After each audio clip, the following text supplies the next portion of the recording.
we are recording now, and I want to welcome you all in. For folks that are just joining, again, this is our counselor webinars that we do host on a monthly basis here to inform you about the information that you need to know to best advise your students. This session is specifically going to be all about academics pertaining to the UC application, academic history, and the various sections that are related to a student's academics and academic performance. So without further ado, let me go ahead and do some introductions. Who am I? My name is Javon Edwards, pronouns she, her, hers, and I'm the Associate Director of School Services at UC Santa Barbara. And I am so honored to be here to present to you all today. And I'm really, really thankful for all of the wonderful partnerships, opportunities, and instances in which you have been wonderful collaborators with our Office of Admissions. We really, truly value the work that you're doing. And at any point, if you have questions throughout today's presentation, go ahead and use that Q&A feature at the bottom of your screen. Of course, you can always reach out to me directly. I am going to be your point of contact. So for the agenda today, we're going to talk about, yes, all things academics pertaining to the academic history section. That is going to include middle school and high school coursework entry, some frequently common questions that we've received from students and yourselves about these particular sections. We're also going to dive into test scores. While it's a completely different section of the UC application, it absolutely has to do with a student's academic performance and ways in which they can showcase the opportunities that they've had to demonstrate that rigor through AP exams, IB exams, and more. We'll talk about the activities and awards section, not necessarily pertaining to a student's involvement outside the classroom, but inside the classroom and the other coursework category in that UC application activities and awards section. And then finally, we will end with post-submission and really talking about where students can view their application status, talking about whether or not students can actually view their ELC eligibility in the local context or statewide guarantee for my California residents and students that are working with California residents as well. And then lastly, we'll talk about some resources that are available to you and your students. Now, for you all, and I think that many of you are aware of the UC application period and submission period, the UC application is open, and it did open August 1st. So your students do have the opportunity to work on their UC application through apply.universityofcalifornia.edu, and that's exactly where the QR code on the screen will direct you to. It is going to be one UC application for any of the 9 undergraduate campuses your students opt to apply to. Now, August 1st is when it's open and it's accessible, and we really encourage students to take advantage of that early open date to be able to work on their application, get their questions answered by the Office of Admissions, working with you, the counselors directly, and taking their time week by week to complete that application. So August 1st, they have that entire month. That month is over, pretty much over. Can you believe we're in September already? They have all of September, and then it is time for that submission period, October 1st through December 1st for this year. Yes, we've extended the deadline once again because November 30th lands on a weekend. So we have extended it to Monday, December 1st for our students. Now, as a reminder for some, and maybe this is new information for others, when students apply to those university campuses, they will not per se have to worry about if a UC campus knows that they've applied to another UC campus. We are going to be specifically concerned about the student applying to UCSB. We're not concerned about them applying to UC Irvine, UC San Diego, right? We are only concerned about our UCSB applicants.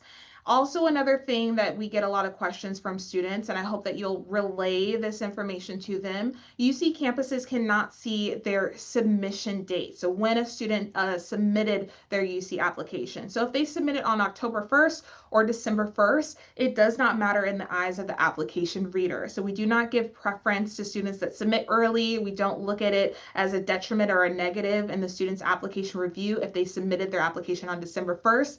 That is not considered. It's not something that application readers will take a look at.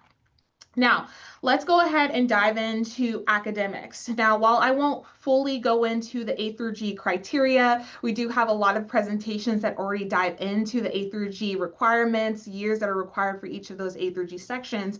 I really want to focus this time on going through step by step of the UC application, starting off with middle school entries. And so this is going to be specifically focusing on courses completed, yes, in middle school, but specifically 7th and 8th grade, and also specifically only courses that were completed in language other than English or mathematics. Now you are taking a look of a screenshot of the UC application, and many of you might be familiar with the UC application and maybe specifically this section of the UC application, but I want to make sure that there are visuals for you so that you have an understanding of what questions will be asked of your students while they're completing it.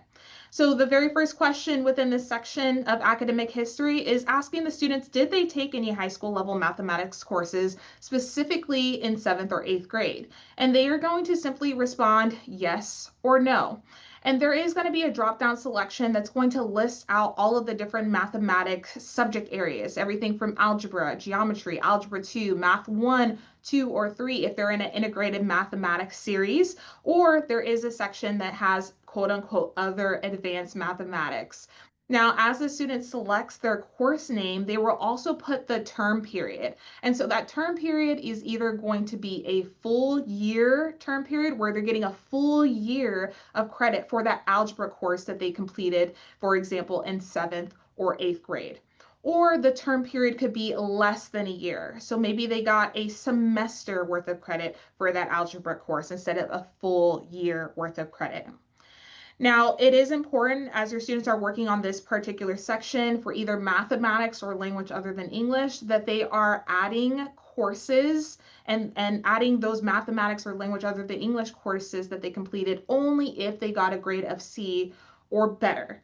Now, I know it can be really challenging for students to recall what exactly they did in middle school and recall what grade they received, but I'm going to recommend that you're advising students, hey, if you completed an Algebra 1 in geometry, let's say you did Algebra 1 in 7th grade and you did geometry in 8th grade, your high school transcript, and if your high school gave you credit for that, those 2 courses completed in middle school, and then you are in now 9th grade, that student's in 9th grade taking Algebra 2, well, I'm going to assume that the student passed Algebra 1 with a C or higher, they passed geometry with a C or higher, and they should be reporting those 2 in the UC application because your high school, the high school, has put that student into Algebra 2. So they have found that that student is knowledgeable of those 2 subject areas of mathematics. Therefore, the placement has been put for them to take an advanced level course, i.e. Algebra 2. Now, here is a screenshot of language other than English and few of the prompts that are going to be asked. So we are going to ask students to go ahead and manually type in the course name. So that could be Spanish 1, that could be Spanish A/B.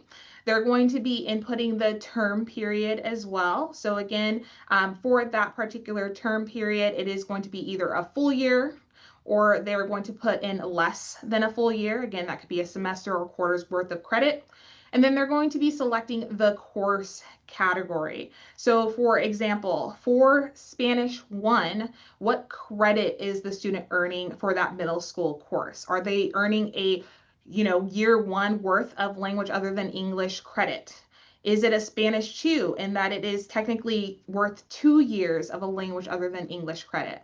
And then they're going to be selecting the language. And you can see there's a variety of different languages that are listed. There's even an option for other language. Now, as a reminder for the A through G criteria, specifically for language other than English, 2 years is going to be required, 3 years recommended for UC admission. Those 2 years do need to be the same language other than English. So if they completed Spanish, they would be completing Spanish 1 and Spanish 2, and they've met the UC eligibility. We are asking students to report both mathematics and language other than English because these subject areas can count towards their total years of completion for those A through G requirements. Now, we get questions a lot, again, from you all, counseling partners, from students as well. Do students have to input the grades? The answer is no. They do not have to put in the grades that they received. They just need to input the courses that they completed as long as they received a grade of C or higher. Now, we also are not going to be asking for transcripts from the middle school. The student will not have to input the middle school name. We're not concerned about any of that information. We also don't need on the high school transcript the courses of those middle school courses for language other than English or mathematics to be reported on the high school transcript. That's not going to be necessary. Again, we are going to take it at face value, and that if the high school institution has given the student credit for those middle school coursework, i.e. they have found them to be proficient in that particular subject area, and they've moved them on to the next level in that subject area during their 9th grade year, as long as that 9th grade year shows that next subject level, they're in the clear in our eyes. We will not ask for middle school transcripts. All right, so we've gone through the middle school coursework section, and so that now means we're moving on to high school coursework entries. And I'm going to go ahead and take a look at the Q&A just to see if we have any questions that are pertaining to middle school coursework before we go ahead and move on. So one of the questions are you saying that students should put the grade they got for math and LOT in middle school? So again, they're not going to be putting in specifically a grade. They're simply going to be adding the course. For LOTE, they're going to be adding the course title. They're going to be putting the term, so whether or not they got credit for a full year or less than, and then they're moving on. We're not asking for a grade. All right. Let's see. So I'm going to go ahead and continue on for the sake of time, but we are getting a lot of questions, so I love it. Please continue to ask them. So high school coursework entries. So this is going to be specifically courses that were completed in 9th through 12th grade. Now, in the academic history section, 7th and 8th grade included, we are taking it again at face value. So what the student self-reports is what we are holding true. And so we are going to be specifically asking the student to report any and all A through G coursework that they completed. This has to be A through G coursework only, meaning we're not going to ask for the student to input any TA courses, so teaching assistant courses. We're not going to ask the student to input any physical education courses. Those are not A through G eligible. Now you can take a look at the QR code that's on the screen that will direct you to the outline of the requirements for A through G in those different subject areas if you're not familiar. And I will go ahead and direct you all to another resource if you're working with California students who are attending a California high school, to the UC A through G course list, so they can verify that those courses are indeed A through G approved that they're reporting in the UC application. But first things first, we want to ensure that the student is reporting all schools attended. So they need to report all schools attended, excluding the middle school, right? We just talked about that. That'll include the high schools that they attended. Maybe they attended in 9th grade a high school that was outside of the country. They attended a high school that was outside of the state of California. They need to report both of those schools. They need to report any online schools that they also attended as well, and college level schools or college level institutions. Now, this is all going to be self-reported information. We are not going to be asking for the student to submit a transcript. So please, if your students come to you and say, hey, I need to submit this transcript to UC, I just submitted my UC application, say, hold on, wait a second. UC campuses don't need your transcripts just yet unless they have explicitly asked that particular student to submit a transcript. Otherwise, we are admitting students based on their self-reported information. And when a student is admitted and decides to enroll at that UC campus, at that point we'll request official documents, including official transcripts and official examination scores. Now we are going to be asking the students to report all A through G coursework that they completed and the grades that were earned. Please keep in mind, in order to meet those A through G years required for each subject area, we do not consider pass or credit to be a successful completion of that given course if it's an A through G course. So pass or credit cannot be reported in the UC application. We are going to report, unlike other campus application systems, we are going to ask the students to report repeated coursework. So if a student completed, again, I'll go back to mathematics. If they completed statistics and they earned a failing grade, so that would be a D or F, and they are planning to or did repeat that course, they need to report that statistics course with that original grade and that statistics course with that new grade, or that they plan to complete it in their senior year, for example. Now, as students are navigating through this particular section, they are going to be inputting their school information. And as I mentioned, we need to know all schools that the student attended, starting with high school information and then moving on later down the line to college information. First things first, the student will need to list out where did they attend high school. Was it in California? Was it outside of California? Was it outside of the US? And they'll be able to do this multiple times, right? If they attended multiple institutions, it will be the same process of finding that particular high school. Now, in order to find their high school, they can search by the school's name, or they can use that school's CEEB code.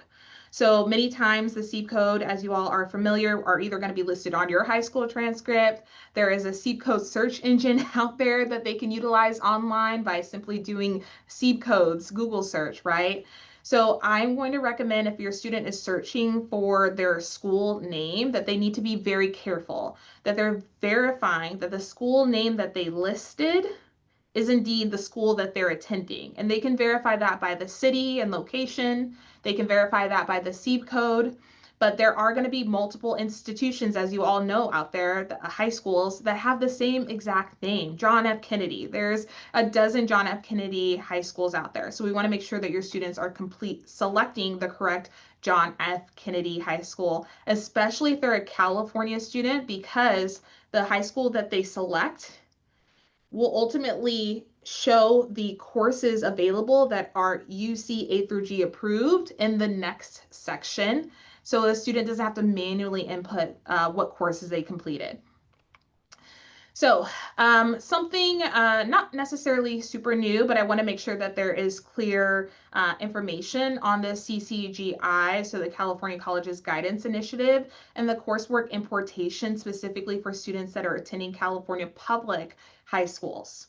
Now we got to backtrack because this is technically the first section of the UC application, and that is the About You section.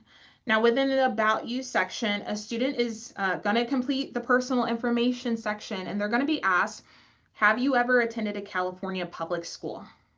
Have you ever attended a California public school?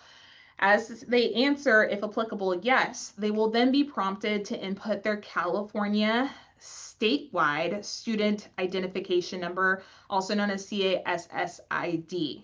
So each K through 12 student in California is going to be assigned an ID number, that CASSID number. And many times it's going to be listed on their high school transcript. It's going to be listed somewhere in the database that you all have access to. And so they should be able to get that CASSID number. Now, for the California Colleges Guidance Initiative, or CCGI, partnership with the UC application, ultimately, at this point, not all California public high schools are in partnership with CCGI just yet. That'll actually change by 2026 for Senate Bill 153, that all California public high schools will be required to provide transcript data to CCGI. So that is going to be happening come January of this year. And so this piece of the pie is going to be really beneficial for your students, because if a student opts to input their California SSID number, and no, they're not required to do it, but if they opt to do it, it'll make it easier for them, in theory, in terms of the coursework entry process in the academic history section. All of their courses completed in high school will be imported into the UC application. Their courses, their grades, what have you. And so it is a benefit for students, especially as there is a lot of room for error as they're reporting their academic history, to have that importation and their courses just roll right on over to the UC application, and they simply just have to verify that everything is correct.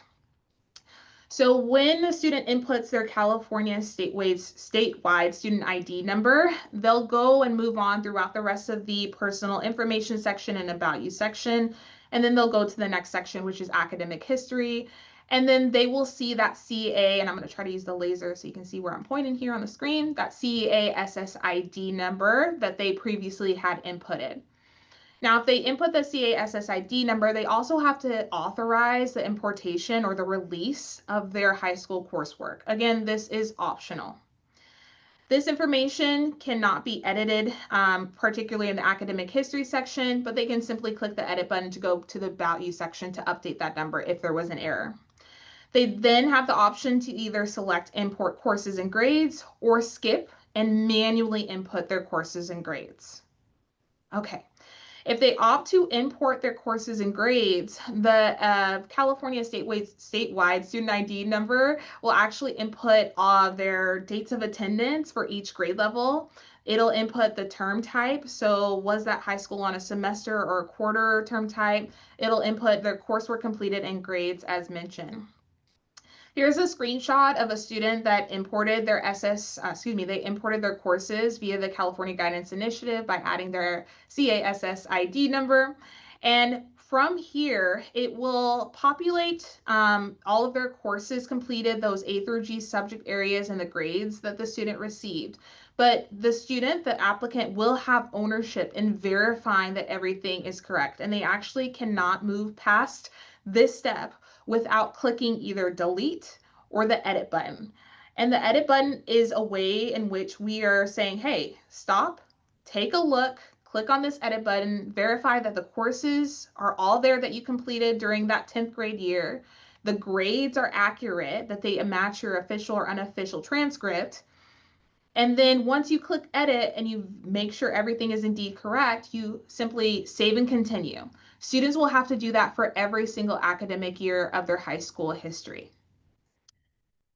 Okay, now let's say you're not working with a California student, right? Or let's say you are, but the student is opting to manually input their courses, or you're working with an out-of-state student, right? All one and the same. At this point, the student is now self-reporting and doing manual entries.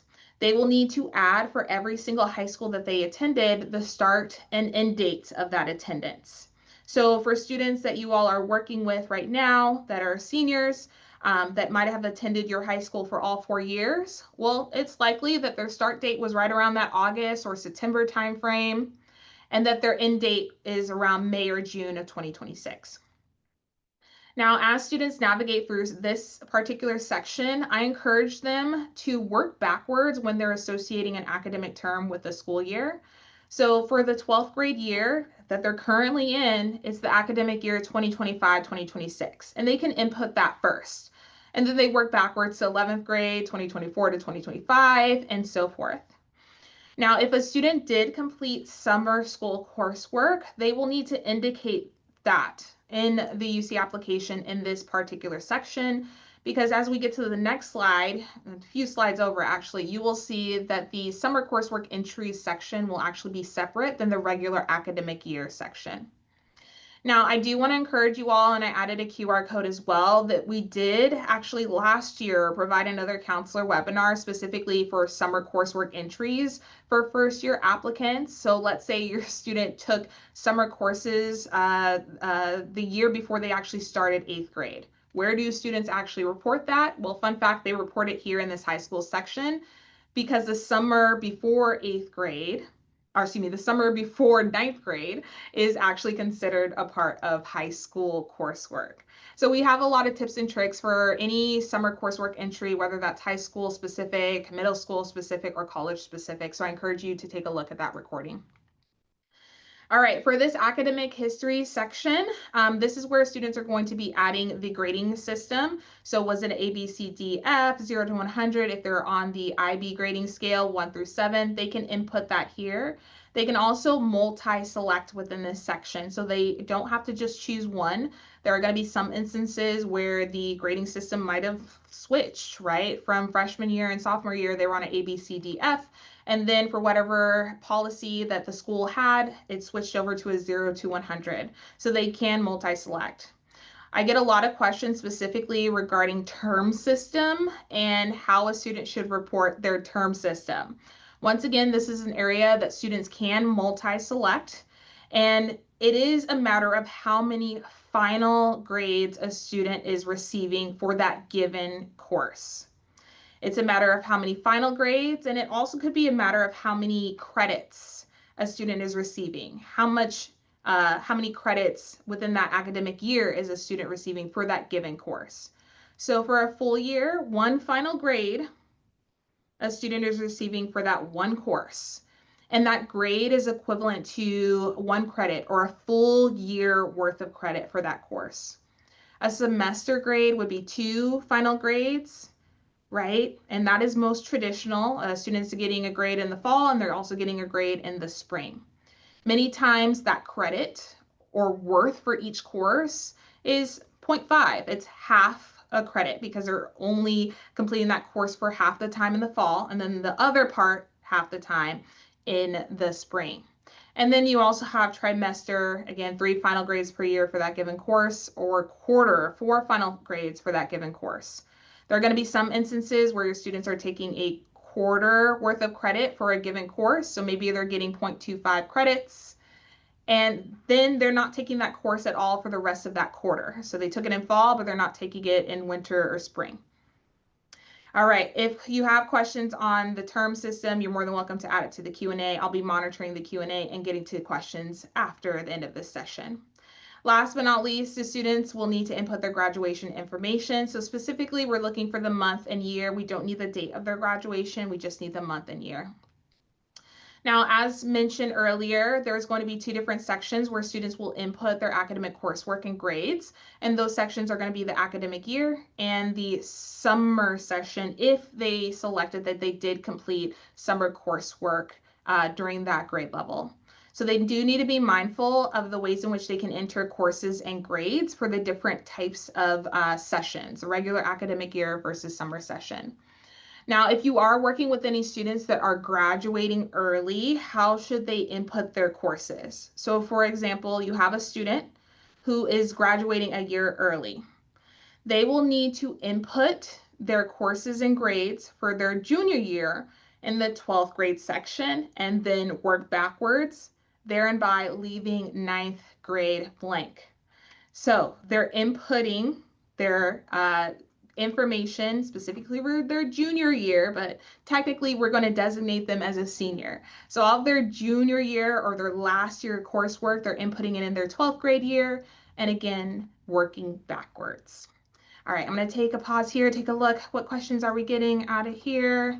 Wonderful, wonderful, wonderful. Yes, can I restate the policy for grades of pass, fail? So UC will not take into consideration pass or credit grades for A through G subject area completion. So if a student received a passing grade, a P or a C for credit for mathematics, science, language other than English, we cannot consider that towards their years of completion for that given subject area. We will accept failing grades, but we won't accept it as a quote unquote fail. They would just have to report an F, for example. Okay, great question here. Lots of questions coming in. Students completed 3 years of LOTE in middle school. Do they need to take another year of the same language in high school, or is LOTE complete? Yes, if they completed 3 years of language other than English in middle school, they need to be sure to report all 3 years. So my assumption is that that is going to be 3 different years. So maybe it was in 7th grade, they're taking algebra and geometry, and they got a full year of credit for each subject area or each discipline, I don't know, subject within mathematics, right? And then in 8th grade, they moved on to algebra 2 and they got a full year worth of credit. So yes, they would get 3 years of LOTE. That is fine. Another thing about middle school coursework, and I'm sorry I skipped for some of these middle school questions, so I'm circling back. So middle school geometry does not necessarily need to be on the high school transcript. You're exactly right. Language other than English that was completed in middle school, any mathematics that was completed in middle school does not need to be on the high school transcript. It does not. Again, this is a part of validation. So if a student completed, let's say, Algebra 2 in 9th grade, we in the UC offices are going to assume that, yeah, the student was placed in Algebra 2 because the high school gave them permission to, but they likely also completed middle school coursework. But we want those students to report those middle school courses that they completed. So it is important that they do self-report that information. All right, I'm moving right along. I want to make sure that I'm respectful of everyone's time. So we do have a good amount of slides to continue on, but we'll get there. So continue on with the academic history section, manual coursework entries. Yes, so as I promised a little bit earlier on, here is a QR code to the A through G course list. So if you're working with any students that attend a California high school or have attended a California high school, direct them to this webpage. This is a webpage that UC Offices of Admissions use to see, what courses are actually approved, UC A through G approved, what courses are actually UC approved honors level courses, whether that's honors, AP, IB. As the student searches for their institution and as they take a look at all of the different subject areas that that institution offers in California, they'll be able to see those designations for UC approved honors level. And it'll have a star next to that course that will give you the indicator that it is indeed a weighted course. Now, for my counselors that are working with California high school students, in this particular section, UC application will automatically know based on what school the student reported, that California high school that student reported. It will populate all of the approved A through G coursework offered at that given high school. And it will have the courses listed based on the subject area. And so the student will need to report what courses did they complete that were A through G approved in 9th grade, 10th grade, 11th grade, and plan to complete in 12th grade. And so I'm going to toggle through. Here's an example of that drop-down menu for 9th grade history, social science. Again, this is only for California students, and it'll show all of the history and science courses that are available at that high school. And it'll also show the honors type. So is this a UC approved honors course? It will designate it as such, either AP for advanced placement, NH for no honors, IB for international baccalaureate. And then of course we know weighted coursework also includes college level, but we'll get to that in a little bit. Okay. Now, the student will need to either select or multi-select the different courses that they completed within that given subject area, and then they will move on with inputting the course grades received. So they'll want to input the course grades received based on the term type that they indicated for that school. So if a student has multiple term types for different courses, maybe one course is considered a quarter term type and the other course is considered semester, they will be able to indicate that information for that specific course. Okay. Now, as a student, this student, for example, has selected American Government and Civics, they'll be able to input both grades for the semester term type, either grade 1 and grade 2, so fall and spring. They'll also be able to report if they do not plan to take that course in a different term. So if they didn't plan to complete that course in the second term, they just report no as their grade option. For the letter grade options, as well as 0 to 100 options, the IB grading scale option, no is an option for all. But again, you will not see pass, credit, fail, no credit on the grading scale options for A through G courses. Lastly, we're asking students to report only the grades that they will have on their official transcript. We're not asking for mid-year progress report grades. It needs to be the final grade, okay? Last but not least, we want students to be sure to report their 12th grade courses. We get a lot of confusion from students specifically thinking they don't have to report their 12th grade courses, and I'm hoping that you will dispel this myth, right? You have to report, they have to report their 12th grade courses, and we need to know whether that 12th grade course is either in progress, planned, or no, they don't plan to complete it for a given term, okay? And I think that the confusion lies with the UC GPA calculation in that we are only considering 10th and 11th grade grades for UC GPA calculation and those summers surrounding 10th and 11th. But students still need to report those 9th grade grades and courses they completed, as well as 12th grade courses that they plan to complete or courses that are in progress. All right, we're moving right along to dual enrollment, so college level courses completed in high school. And this is, likely the case for many of your students as dual enrollment continues to increase in popularity. For students that are partaking in dual enrollment that's facilitated through your high school, they're opting to do college coursework that's offered online, what have you. So in many cases, the students that you all are working with will likely have college coursework, but in the event that they do not, they don't have to complete this section if they have not completed any college level coursework. They're simply going to click on I do not have any colleges to add and move right along. If they do have college coursework that has been completed, it is really important that you all stress that they should not be double reporting their college coursework in both the high school section and the college coursework section. It should only be the college coursework section that they report college coursework. So rule of thumb, if a student can produce a college transcript because they got college credit, they should be reporting those college courses in this section only.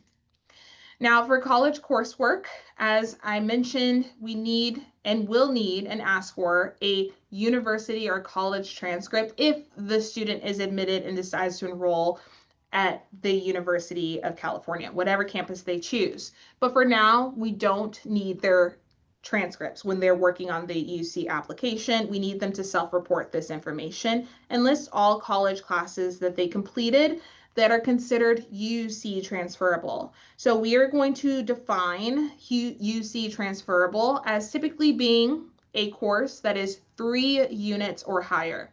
That's 3 semester units or higher, or 4 quarter units or higher. That is a good indicator for us. It is indeed transferable.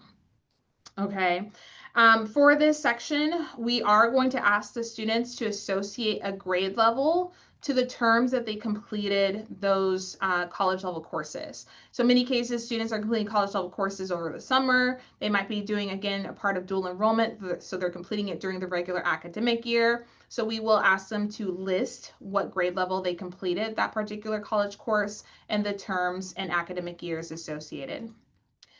For students that are attending California community colleges, very similar to the A through G coursework population for a given California high school, we will actually provide the course options available at that California community college. So it makes it really simple for students to not have to manually input the courses that they completed.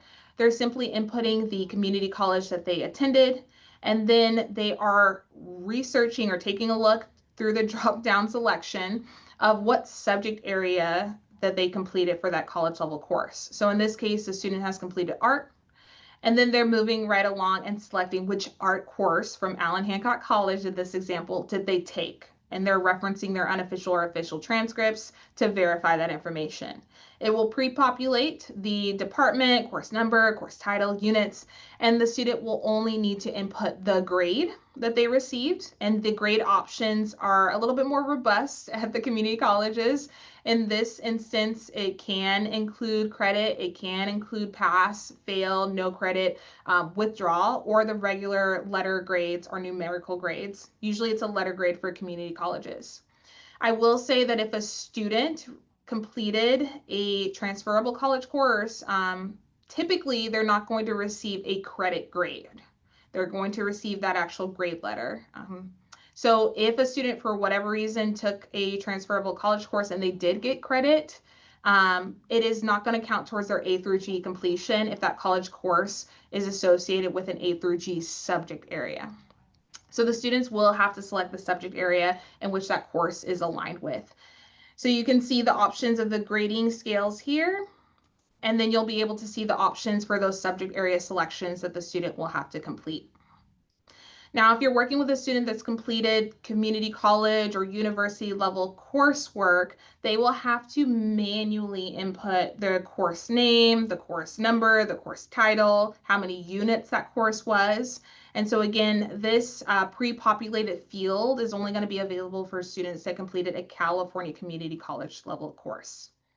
Last section for this section is the additional information section, and this is going to be students' opportunity to provide additional information pertaining to the context of their academic history. So we really want to understand if the student had an opportunity to take college level coursework, they should share that they had very much intention or there was intentionality behind the decision to do dual enrollment. What were they trying to gain by taking that dual enrollment coursework? Were they trying to challenge themselves? We really want students to showcase again the intention behind the reason why they decided to take advantage of something. Or if there was a barrier in place, maybe they had breaks in attendance because they were sick and they had drops in grades. They'll want to detail all of that information. Of course, the application reader can see specifically the grades that a student had, but we won't assume nor do we know what exactly happened and why there was a drop in grades or why there was a rise in grades unless students are providing us with context. Now, I will say that there are some counselors that I've worked with, and I feel like this is a really great method to providing students with snippets of information that they can add in the additional comments, especially if it's pertaining to either information about the school environment. Maybe there was a school closure because you're in Palisades and there was fire, right? There's the large fire in the Palisades. Maybe it was because of school policies that limit students' abilities to take rigorous coursework. And so if you can, I would strongly encourage you to provide a template of sorts or a snippet, if that's a case pertaining to a school policy that students can just populate in this section. There is a 550 character limit, so just be mindful of that. Now we're out of academic history, we made it, but I really want to briefly go over some of the different sections that are absolutely related to academic history, and that's going to be the test score section.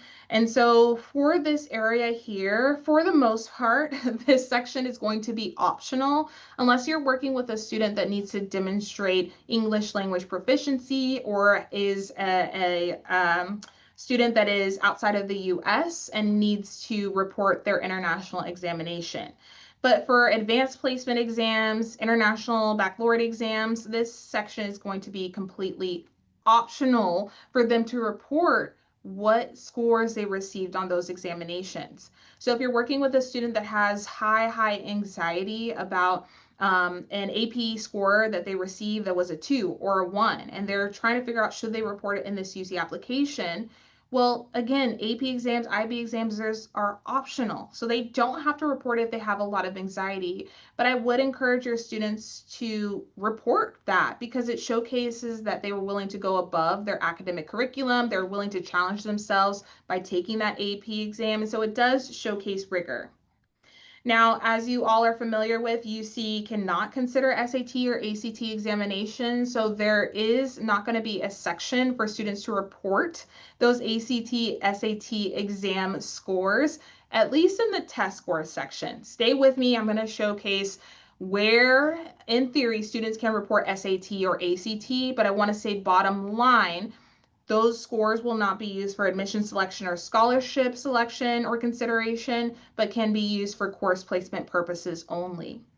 Now, international exams as well as language exams will be required if a student is on international curriculum or if a student has completed coursework where the language of instruction was not English for at least 3 or more years. So you can see the details regarding to ELP, English Language Proficiency, and there are different examinations that can be used for a student to demonstrate proficiency within English. So that could be TOEFL, the Duolingo, or IELTS examination. Now, as mentioned, for those optional exams, you have AP and IB, but we also have the International Baccalaureate section. And so if a student is planning to get an IB diploma, they can list that they do plan to get an IB diploma in this section. And they'll also indicate if they plan to get a high school diploma as well. And that'll be specifically in the high school section. For this area here, a student can report the type of AP exam that they plan to complete, and then also if they've received their score, and then they can self-report those AP or IB scores in this section. All right, we're moving right along to activities and awards. I'm going to check the Q&A one more time, but we are getting close to end time here, so I will get to some of these Q&As before 11 a.m. Pacific Standard Time. Just to clarify, does community college coursework count towards A through G completion? Yes, it does count towards A through G completion if a student completed a transferable college level course that's 3 units or higher, 3 semester units, 4 quarter units. But they cannot have gotten a credit grade for that college course or a pass grade. So it has to be that letter grade or numerical grade, and it has to be a part of the A through G subject areas. So science, math, language other than English, history, social science, visual performing arts, or elective. Okay. Clarifying again for college level coursework, can you clarify for students who took California community colleges, do they need to enter the credits received? Nope, that will automatically be pre-populated. So the credit or unit value will already be pre-populated. The student just needs to add the grade that they received, and then they need to match that college level course with a specific A through G subject area. Would it hurt or benefit students to report low AP scores? Just to again demystify that process, if the student has a ton of anxiety about reporting a low or non-passing AP or IB score, we don't need those scores. It's not required for admission. Now, if they want to get credit, college credit later down the line, yeah, they should be reporting it, self-reporting it, because we'll ask for them to submit their official examination scores from College Board later down the line so they can get college credit from that passing score. But the end all be all is that in the eyes of the application reader, right, nothing that the student reports will be at a detriment to the student's overall review. It's either going to be seen in the eyes of the application reader as a neutral point of information that they've shared, so it's not beneficial, or it'll be a missed opportunity. Neutral, missed opportunity, and of course, adding value to the context. So again, if a student has anxiety about reporting those low scores, they don't have to, but I recommend that they do. Okay, moving on to activities and awards, other coursework. So for this particular section, in activities and awards, there is an opportunity for students to report quote unquote other coursework. So this is going to be coursework that falls outside of the A through G subject areas. So this is not English, mathematics, science, language other than English, right? These are not courses that fall in line with A through G. This should be a course that's like a leadership course that's not A through G approved. A religious course, many religious courses are not considered A through G approved. These can be ROP or vocational courses, again, that are not A through G approved by that institution, your institution. Now, I get this all the time from students. Can I input TA courses here? Can I input PE courses here? And the answer is no. All right, we don't need those courses to be added. So we ask that students avoid from inputting PE courses, TA courses. In this section, we will ask for the name and description of the course that the student completed that was outside of A through G, and the major themes or topics that were covered, any skills that they learned. They can add that information and provide us with context regarding that particular course that they completed. We'll also ask for the time that they spent in that given course or class. So on average, how many hours per week, and on average, how many weeks spent per year. All right, as promised, and this is our last section before we wrap it up. So again, we'll get to some Q&A as well. So if you have anything that needs to be readdressed or addressed as a whole, please let me know in the Q&A. So post-submission, after submitting the UC application. Now, there is going to be opportunities for students to update their UC application after they've submitted it. But those updates are very few. So there are going to be areas in which a student can update that's specific to examination scores. They can also update their personal information. They can also add a campus. So for example, if the student submitted their application on October 1st and they only applied to 4 campuses, but now they're thinking they probably should be applying to 5, they can add another campus post-submission. And they can do that up until the December 1st deadline for this year. Now, in the application status is where students will be able to do the updates. But academic history, as you can see from the options to update, is not listed. Personal insight questions is not listed. Activities and awards is not listed. So it's not an opportunity for them to update. But they can update, as I mentioned, those examination scores. And yes, long and behold, there is a section for a student to report their ACT, SAT test scores. I need to state this very loud, very clear, that students can update us with the SAT, ACT scores, or update at least the UC application, but application readers cannot view those scores. They cannot view those scores. It will not be taken into consideration for admission or scholarship purposes. But again, it is a matter of students providing that information now, so that in the event that they are admitted based on their academic factors and non-academic factors, again, excluding ACT, SAT, that once they've been admitted, we can use those examination scores from AP exams, IB exams, ACT, SAT for course placement purposes only. Another area that students can not necessarily update, but be able to view their status, specifically for my California applicants, they'll be able to view directly after submitting their UC application if they are a part of the ELC, eligibility in the local context group. And so this is specifically the top 9% of the junior class at their high school.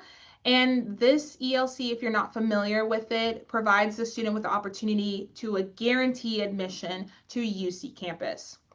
Now, it is not a guarantee admission to any UC campus per se, and it also has kind of some nuance to it. So if a student applied to 4 campuses and got denied to all 4 campuses, in that event, they would be able to utilize the eligibility and the local context clause and be admitted into a UC campus. And that UC campus has historically been UC Merced. Same consideration for statewide guarantee. This is the top 9% of all California high school juniors, and they will be able to see their statewide guarantee status post submission. So again, they're guaranteed admission at a UC campus. Now, let's go ahead and talk through some timeline resources, again, for both you and your applicants. So August 1st, as you all know, the application has opened, and that is going to remain open all the way through December 1st. So students still have about a month, that month of September, to continue working on their application, working on their PIQs. And then October 1st is the first day that they can actually submit that application. But as we just went over, there's very limited pieces and sections of the UC application that a student can update. So they have to be very confident that once they hit that submit button, everything is indeed correct. So have your students take their time. I would honestly say the sweet spot is for a student to apply right around that Halloween timeframe up until the Thanksgiving break. Okay, just for safety and making sure that everything is accurate when they hit that submit button. Now, November through January is when we're going to send your students information about updating or logging in to activate their applicant portal at each UC campus. So they should be sure to check their emails for that email notification regarding their applicant portal is now open. And then October through March 1st, we want your students to go ahead and consider applying for the FAFSA or the CADA application, the California DREAM Act application, depending on which one is applicable to them, by doing so by the priority deadline of March 2nd. In March, we will let all students know of their admission decisions for UCSB. That's right around the mid-March timeframe. And May 1st is that SIR, or Statement of Intent to Register, deadline for all UC campuses. And then, as mentioned, please do not have your students submit any official transcripts or test scores. We just don't need them at this point in time, but we will need them after they decide to commit to coming to that UC campus of their choice after they received an admission decision. Many of you have seen this in the newsletter, but I want to make sure that you are aware we have a ton of digital resources that are available to you, your students. So we encourage you to share this out to your students, share this out to your Avid classrooms, share this out to the English or history teacher at your high school. They can use this time to showcase our step-by-step tutorial on the UC application to really prepare your students to apply to UC. We have a lot of new content this year. We have a series of breaking down the PIQs. So we'll take a look at all 8 of the personal insight questions. And my wonderful colleague Yuriko created this series. So it is up and it's live and it's ready for your students to view. And these are 3 to 4 minute videos that will really help students understand what we're asking for from their PIQ responses. We also have our UC Application Mythbusters series, as well as a ton of virtual admission events for students to hop on when they are at home after school to join us live for a virtual webinar. Everything from the personal insight questions overview, breaking down the activities and awards section, our general campus admission presentations, and more.